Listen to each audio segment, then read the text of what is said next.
कराची का एडमिनिस्ट्रेटर तब्दील होगा या नहीं, हतमी फैसला कुछ देर बाद होगा। इसी से मुतालिक मजीद अहवाल जानते हैं। डॉन न्यूज़ के नुमाइंदे खावर हुसैन साथ मौजूद हैं।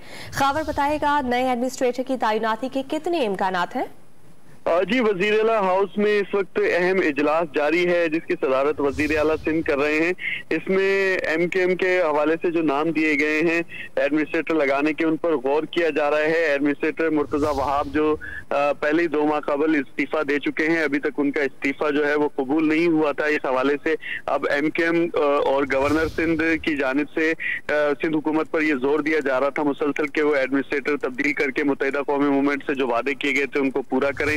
और अब इस हवाले से हतमी फैसला कुछ देर में होगा कि मुर्तजा वहाब जो 2 माह पहले इस्तीफा दे चुके हैं उनका इस्तीफा कबूल करना है या फिर नहीं करना है, क्योंकि MKM की जानिब से अब्दुल वसीम का नाम दिया गया था एडमिनिस्ट्रेटर कराची लगाने के लिए। इस पर हतमी फैसला आपसे कुछ देर के बाद हो जाएगा।